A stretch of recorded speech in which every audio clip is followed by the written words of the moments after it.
Episode 95. Suamiku pria lumpuh. Bu, apaan sih? Dari tadi kok begitu terus ngomongnya? Gak ada yang bener deh. Tegur Vina. Ya emang. Satu dapat suami cacat, gak bisa apa-apa. Satu lagi, normal tapi juga gak bisa apa-apa. Ngerepotin orang tua aja bisanya. Gerutu Bu Yana, lalu masuk ke dalam dengan perasaan kesal. Vina dan Farhan menundukkan kepala. Mereka tampak saling menguatkan satu sama lain. Malu, lelah, namun mereka tak dapat berbuat apa-apa saat ini. Ibu, kenapa belum berubah juga, Vin? Tanya Siva. Ibu hanya bisa berubah, jika aku dan Mas Farhan jadi PNS, menuruti apa maunya. Memakai seragam rapi, dan hidup dengan bergelimang harta. Tapu tahu sendiri, untuk mencapai itu, nggak semudah yang dikira. Awalnya mau jual tanah, buat itu. Tapi, aku nolak, Fa. Mending tanahnya aku olah sendiri, malah makin jadi, ibu mertuaku. Sambung Farhan. Bagas dan Siva hanya saling lirik. Bagas mengisyaratkan sesuatu pada istrinya, dan Siva pun langsung faham. Farhan, bisa nyetir, kan? Tanya Siva. Bisa, Fa. Kenapa? Balas Vina. Siva pun mengutarakan maksudnya, dan semua keperluannya. Bahwa, ia membutuhkan seorang supir pribadi untuk mengantarnya dan Bagas kemanapun mereka pergi. Apalagi, Mas Bagas bakalan terapi. Jadi, makin padat jadwal kami nanti. Tapi, Fa. Ibu. Ya, rundingin aja dulu, Vin. Ini rumah tangga kalian, jadi kalian yang harus mengaturnya. Ibu, dan yang lain hanya harus mendukung. Dan ini, buat Dedek. Ucap Siva, dengan memberikan amplop berisi uang yang cukup banyak. Fa, banyak banget. Tatap Vina dengan penuh haru. Gak apa-apa, buat beli pampers, susu dan yang lain. Aku pamit pulang, takut Mas Bagas kelelahan. Balas Siva. Mereka pun saling berpelukan, dan Siva mengajak Bagas kembali pulang ke rumah, tanpa pamit lagi dengan Bayana. Temenmu, hampir sama kayak aku, Fa. Selalu dipaksa, melakukan apa yang tidak diinginkan. Ujar Bagas. Bedalah. Kalau Mas, meski berat tapi masih bisa menjalani dengan baik. Hanya meneruskan, tak harus membangun dari awal. Sedangkan mereka, dipaksa melakukan semua yang tak mereka inginkan, jatuh bangun meski harus tertekan batin begitu. Siva pun masih bersyukur, meski Mama jutek, judes, suka ngomel, tapi Mama baik. Ucap Siva. Bagas kembali meragal lengan Siva, ingin mencubitnya, tapi Siva berhasil menghindar untuk kali ini. Ih, nggak kena. Ucapnya girang. Bagas hanya bisa memonyongkan bibir, dan menatap kesal ke depan. Awas kamu. Batinnya. Sampai di rumah, motor butut Pak Abu pun telah bertengger di teras. Pertanda beliau sudah pulang. Aroma rebusan bakso pun sudah tercium begitu sedap hingga keluar rumah. Hingga memancing rasa lapar Bagas seketika. Fa, panggilnya. Iya, Iva tahu. Waktunya makan juga. Kita lihat dulu, ibu masak apa. Ucap Siva. Mereka pun masuk, dan langsung menuju dapur menemui Pak Abu. Kalian udah pulang. Sana makan dulu, ibu udah masak. Ayah mau mentolin ini dulu. Ucapnya. Sini, Bagas. Udah ibu masakin. Tapi nggak tahu, kamu doyan apa enggak? Ibu banyak kok, masaknya. Ada sop juga. Sambung Bu Mariam. yang sedang mengupas telur rebus. Uji, rendeng jengkol. Iva jadi lapar. Tapi, suapin Mas dulu deh. Siva lalu mengambil piring, mendinginkan nasi dan mengambil beberapa lauk untuk Bagas. Tiba pada rendang jengkol, Bagas menggelengkan kepalanya. Nggak doyan? Tanya Siva. Dan Bagas kembali menggelengkan kepala. Siva mulai menyuapi Bagas dengan sop dan sedikit sambal buatan ibunya. Terasa begitu nikmat, dan Bagas begitu lahap memakannya. Kenapa nggak suka jengkol? Padahal, rendang jengkol buatan ibu itu nikmat. Ah, menurut Iva, lelaki yang tak suka jengkol itu lemah. Cibir Siva pada suaminya. Lemah kau bilang. Hei, aku hanya memikirkanmu yang harus mengantarku bolak-balik ke kamar mandi. Apalagi aromanya nanti. Jika tidak, aku akan lebih lahap memakannya daripada kamu, Va. Batin Bagas, dengan melirik kesal istrinya itu. Episode 96. Va, gerah. Keluh Bagas. Kipas angin, ya. Nggak ada AC soalnya. Kipas angin pun kecil.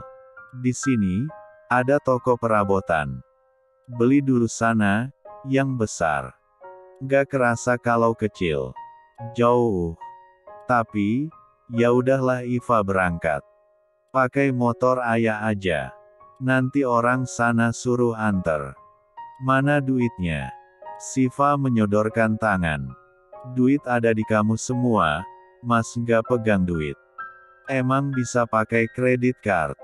Oh iya, lupa. Siva membawa Bagas untuk duduk di teras. Sementara Siva pamit dan menghidupkan motor Supra Fit jadul milik ayahnya. Bunyinya sudah begitu berisik, kondisinya pun sudah usang. Tapi Siva masih bisa dengan baik menggunakannya. Kalau lagi begitu, kelihatan keren kamu, Va. Badas. Puji Bagas dengan senyum tengahnya. Kemana, Va? Tanya Busus. Beli kipas angin. Balas Siva, tanpa menoleh. Tapi itu biasa bagi mereka.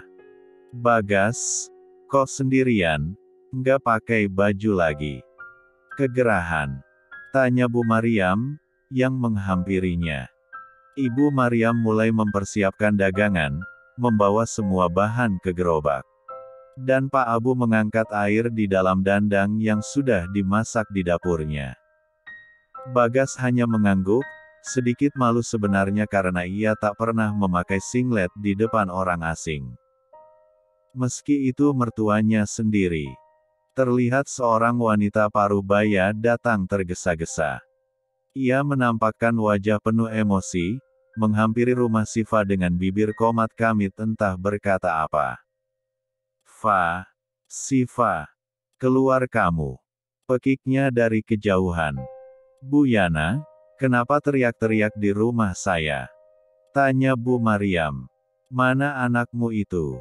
Lancang dia sama anak dan menantu saya. Masa, dia nawarin kerjaan jadi supirnya? Nggak sopan. Cibirnya. Nggak sopan apanya? Farhan kan memang lagi nggak ada kerjaan. Apa salahnya jadi supir Siva? Lumayan, dapat gaji. Masih bisa urus kebun. Balas Pak Abu. Gengsilah, nggak ada martabatnya. Apalagi jadi supir anakmu. Mau gaji berapa dia ke anakku? Sok-sokan cari supir, mending benerin rumah ayahnya tuh. Sok kaya rumah ayahnya kumuh. Yana. Jaga ucapan kamu. Rumah ini urusan saya dan suami saya. Nggak ada urusan sama anak dan menantu saya. Apa urusan kamu komentar begitu? Udah syukur, Siva mau bantu anak kamu. Gengsi aja digedein. Tukas Ibu Mariam. Bagas hanya dapat menatap perdebatan mereka. Ucapan Ibu Yana ada benarnya. Ketika sang menantu kaya, kenapa rumah mertuanya seperti ini? Aku salah, aku kurang perhatian. Hanya memikirkan diriku sendiri. Pikir Bagas. Dari jauh, tampak Siva pulang dengan sebuah motor becak di belakangnya. Kenapa ini? Tanya Siva. Ini, Bu Yana nggak terima kalau kamu nawarin Farhan jadi supir. Menghina katanya. Jawab Pak Abu, dengan nada santai. Ini, taruh di mana, Mbak? Tanya sang kurir. Ya, di sana aja. Makasih ya, Pak. Ucap Siva, dengan memberikan selembar uang biru pada kurirnya. Tampak Bu Yana menatap tajam barang yang dibeli Siva. Menelisik akan apa isi di dalamnya. Kenapa menghina, Bu? Tanya Siva, yang membuyarkan konsentrasinya. Ya, kamu menghina keluarga saya. Nawarin kerjaan kok supir. Anak dan mantu saya itu sarjana, cocoknya jadi PNS. Bukan supir. Nyatanya gimana? Mereka semua pun lagi nggak pada kerja. Mau ke sana, kan perlu ujian, dan nggak tahu kapan. Apalagi, maunya dengan cara yang murni. Apa salahnya, sambil menunggu, Farhan jadi supir saya. Kan saya gaji. Daripada nganggur, anak butuh susu. Jawab Siva. Saya butuh supir pribadi, karena supir kami yang satunya sibuk sama mama mertua. Kasihan, bolak-balik. Udah deh, nggak usah mikirin gengsi, daripada ibu yang nanggung mereka sampai entah kapan. Gaji mah gampang, suami saya yang bayar. Imbuh Siva, dengan begitu bangganya. Bu Yana mengerucutkan bibirnya. Masih tak terima, tapi apa yang dikatakan Siva itu benar. Akhirnya, La menghentakkan kaki dan pergi dengan perasaan kesal. Cek. Ada saja penemuan hari ini. Gumam Siva. La mendorong Bagas masuk kembali ke ruang tamu. La menghidupkan AC barunya yang dingin, dan mendudukkan Bagas di sofa dengan kakinya diluruskan. Barulah, Bagas merasa begitu nyaman, dan dapat beristirahat dengan melepaskan Siva. Episode 97. Maaf, Mas. Kelepasan. Siva menghampiri ibu dan ayahnya. Mereka mengobrol bertiga di dapur, sembari memotong dedaunan dan sayuran untuk bahan bakso yang sebentar lagi akan dibawa keliling. Kamu, bagaimana, Nak? Bagaimana apanya, Bu? Kamu nggak capek? Kalau dibilang capek, yang pasti capek. Siva nggak mau munafik dalam keadaan ini. Tapi, Siva bersyukur karena ketelatenan ini, Mas Bagas mulai menunjukkan banyak perubahan. Lelah, terbayarkan dengan rasa bahagia ketika melihat semua itu terjadi. Jawab Siva panjang lebar. Kamu, mulai mencintainya? Tanya Bu Mariam lagi. Mungkin. Jawab Siva, tertunduk malu. Mungkin yang orang bilang, cinta karena terbiasa. Apalagi, Mas Bagas tak pernah sekalipun kasar atau memarahi Iva. Entahlah, Iva juga bingung. Imbuhnya. Fa. Kadang ibu hanya memikirkan kontrak itu. Ibu takut, kamu terlanjur cinta mati, dan mereka masih bertahan dengan kontraknya. Ketika Bagas sembuh, kamu akan benar-benar pergi darinya. Kalian akan tersakiti satu sama lain. Siva hanya bisa diam mendengar hal itu. Kekhawatiran ibu dan ia rupanya sama. Sama-sama terkenang dengan perjanjian itu hingga saat ini. Ibu bukan menakut-nakuti. Lihatlah, kondisi kita saat ini. Mungkin Bagas berusaha betah dan menerima. Tapi, kenyataannya sulit menyesuaikan diri dengan keadaan kita, Fa. Enggak, Bu. Enggak begitu, Iva yakin. Iva dan Mas Bagas saling cinta. Demi apapun, kami akan jaga itu. Iva yakin dengan Mas Bagas, kalau dia nggak akan melepaskan Iva dengan begitu mudah. Demi apapun, ibu dan ayah hanya bisa berdoa untuk kalian. Ibu nggak bisa berbuat apapun, karena itu masalah hati kalian. Tapi kamu harus bersiap untuk kemungkinan terburuknya. Siva kembali tertunduk diam. Ia tak dapat lagi mengatakan apapun, selain meyakinkan hatinya sendiri.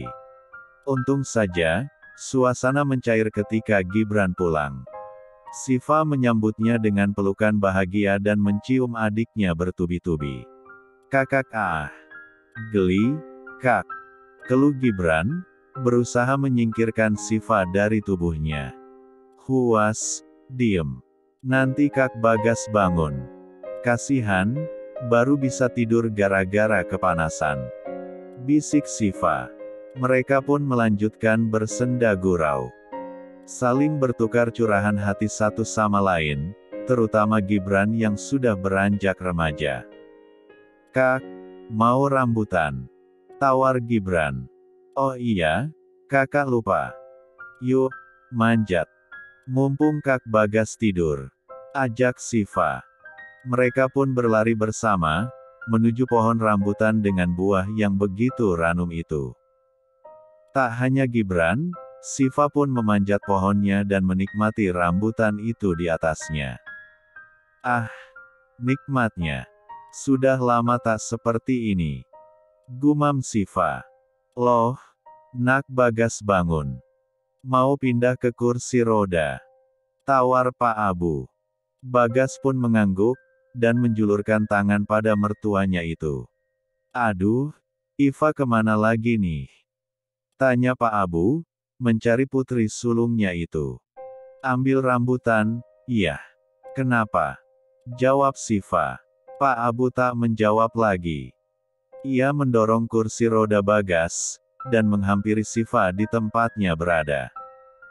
Nah, itu dia. Tunjuk Pak Abu pada putrinya. Astaga. Iva. Batin Bagas, dengan mata melotot sebesar biji jengkol.